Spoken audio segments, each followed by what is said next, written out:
Hi friends, এটা হলো আমার এক্সাম ব্লগ। যদিও এক্সাম অনেকদিন ধরে চলছে আর এটা ছিল লাস্ট এক্সামের দিনকের ভিডিও।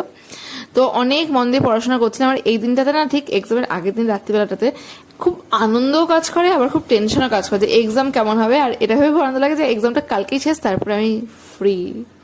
তো তোমাদের কার কার এরকম হয় সে কিন্তু অবশ্যই কমেন্টসে জানিও। তো পরদিনকে এক্সাম দিতে যাবো দেখে একদম জামা কাপড় বের করে সুন্দর করে রেডি হয়ে নিলাম। আর এখানে লিপস্টিক দিচ্ছি দেখে অনেকে ভাবতে পারো যে এক্সাম দিতে যাওয়ার জন্য আবার লিপস্টিক দিতে লাগে নাকি। লিপস্টিকটা দিতে লেগেছে কারণ আমার একটা জায়গায় যাওয়ার ছিল। যদি লিপস্টিকটা সেই পর্যন্ত হয়তো থাকবে না, কারণ আমি খেয়েই ফেলি লিপস্টিক বেশিরভাগ সময়। যাই হোক, তারপরে ব্যাগটা ভালো করে গুছিয়ে নিলাম, কারণ একবার চেক করে নিতে লাগে সব কিছু নিয়েছে কিনা, কারণ আমার ভুলে যাওয়ার রোগ আছে, তো কখন কি আবার ভুলে যাই। তাই সেফটিটার জন্য সব গুছিয়ে নিলাম একবার করে দেখে ঠেকে। এই তো এবার আমি রেডি, গিয়ে ভালো করে ঠাকুর নমস্কার করলাম। ঠাকুরটা একটু বেশি ভালো করে নমস্কার করা দরকার, কারণ যেন ভালো ভালো উত্তর যায়। তার জন্য প্রশ্ন যে কি আসবে ভগবানই জানে। তো ভীষণ ভয় লাগছিল।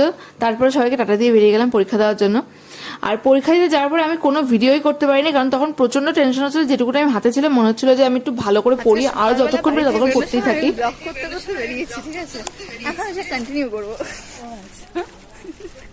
খুব ভালো পরীক্ষা দিয়েছি তো, সেই আনন্দ। আরে ফুচকা চিন্তা করিস না রে।